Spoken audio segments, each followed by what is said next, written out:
Taiwan, I'm Sandy Chu with news from here in Taiwan and around the world. Taiwan's government has pushed back against Vietnam's protests over military drills in the disputed South China Sea.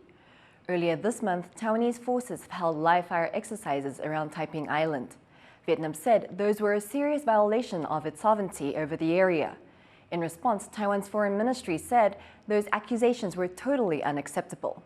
Several countries claim sovereignty over Taiping, but Taiwan currently controls the island. Fishing boats in northeastern Taiwan are falling into disrepair. The reason? Not enough people to crew them. Eric Gao takes a look. Fishing a fishing boat out of the water. At this harbor in northeastern Taiwan's Yilan County, this vessel has given in to the elements and partially sunk. Why? Because it hasn't been used in a long time.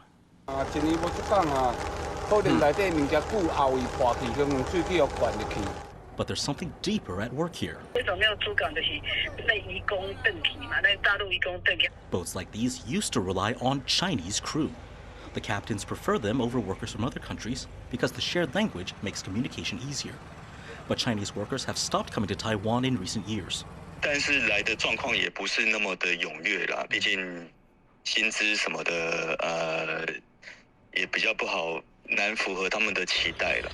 The Yilan government says Taiwan is open to more Chinese fishers coming, but if they don't want to come, fishing boats will need workers from other countries to fill the gap.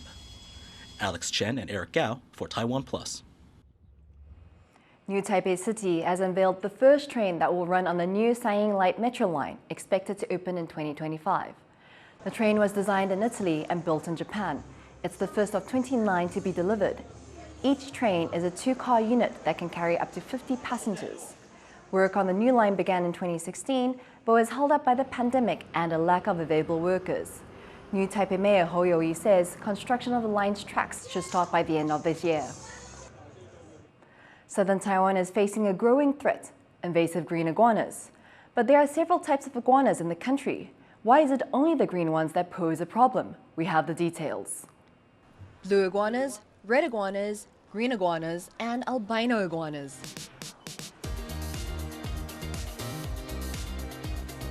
This is not a Dr. Seuss book. It's a gathering of pet owners. Reptiles have become popular pets in recent years, with more and more families adopting scaly babies rather than dogs and cats. These owners say iguanas and other lizards are easier to care for and just as caring.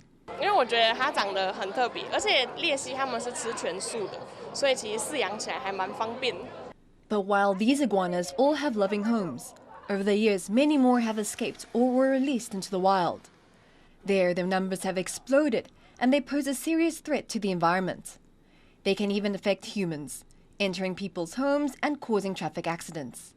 They've had such a big impact that they're considered an invasive species. Out of all these different types of iguanas, why are the green ones considered a problem in Taiwan? To find out why, we need to look back a few decades to when they were imported into Taiwan in large numbers. In the early 2000s, around 100,000 green iguanas were brought to Taiwan. Back then, a baby green iguana cost around $30, much cheaper than other iguana species with other colors. That price eventually dropped as low as $7 after the local population exploded. And that's where the problem started. 野外泛滥之后，那数量变多了，价钱越来越低的时候，人家就觉得可能不会那么把它们放在心上这样。In comparison, this little blue iguana costs up to $280. This red one is far more expensive. The owner says it cost him almost $1,000. Even if iguanas of other colors are valued more, that doesn't save them if they do get released into the wild. There, their attractive colors actually work against them, lowering their chances of survival. 虽然就我们人的眼睛看起来它非常的漂亮，可是呢，问题是这一些漂亮的颜色呢，在野外的环境其实反而会凸显说它很容易被发现，它在野外就有可能被一些猛禽啊或者是鸟类啊把它吃掉。Compared with their brightly colored cousins, green iguanas are also more adaptable. These traits have made them a big problem in southern Taiwan, where they're damaging farmland and competing with native species for food and territory. To try and fight their spread, the government has banned the import, breeding, and unlicensed ownership of green iguanas. Despite these measures, reptile breeders haven't been too badly affected. The government opened other options for the reptile industry, allowing them to breed iguana species of other colors. 那会有一些像想去追求高品系的玩家，那慢慢从国外去找看有没有不一样的基因回来，那去把它培育，看就是跟大家分享这样。The government has also allowed new species of reptile into the country. 那个时候，他就适度的把这一项有所开放。那个犀牛鬣蜥，那有它适度的开放的，它原本是国际保育类1级保育类。The government is still trying to tackle the problem of invasive green iguanas. But it's also making sure that reptile lovers and people who make a living from these lizards can continue to live with the animals they love. When you think of a pageant, you may think of talent shows and flashy outfits. But for the Miss Taiwanese American competition, winning the crown means acting as a cultural ambassador for Taiwan in the US. Leslie Liao was in California to speak to last year's winner to learn more about her responsibilities. Not every 19-year-old gets the opportunity to shake hands and greet a head of state, but for Tiffany Chang, it was one of her duties as Miss Taiwanese American 2022. My name is Tiffany Chang, Zhang Fangyu, and I currently attend Stanford University, majoring in management science and engineering. And this past year, I served as the Miss Taiwanese American Queen of 2022. Tiffany has lived in Los Angeles her entire life.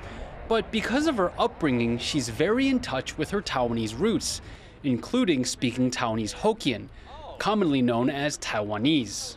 So growing up, I always spoke Taiwanese with my grandma, my grandparents, and I was very just in touch with my Taiwanese heritage. Being crowned Miss Taiwanese American helped Tiffany gain a deeper appreciation for her background. We were in the Huntington Beach parade, seeing a lot of people on the side like cheering for us and being like, "Oh, go Taiwan, like stay safe." That was really a testament to, how far we've come. Every year, the Taiwan Center Foundation of Greater Los Angeles puts on a pageant to select the next Miss Taiwanese American.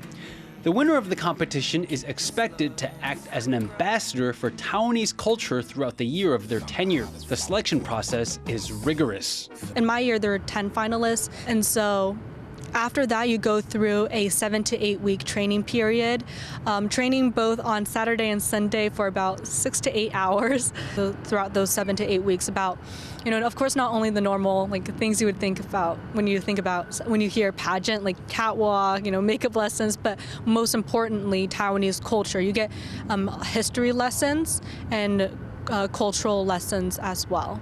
And in her bid to become Miss Taiwanese American, Tiffany built a robot which used infrared and AI technology to do a catwalk alongside her.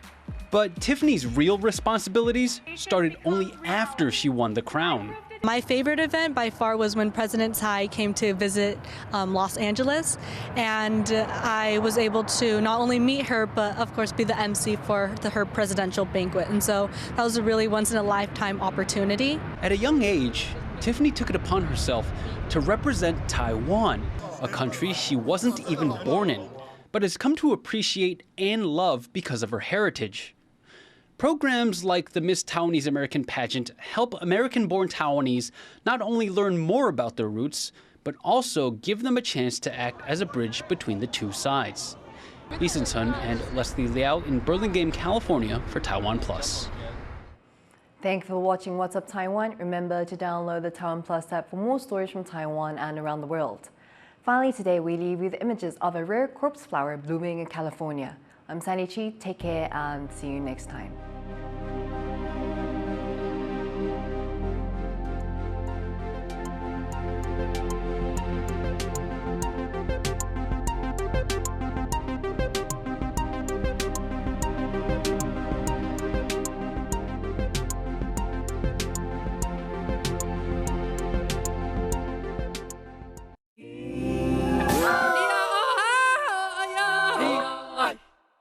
For more stories about animals in Taiwan, follow TaiwanPlus on Facebook and Twitter or download the TaiwanPlus app.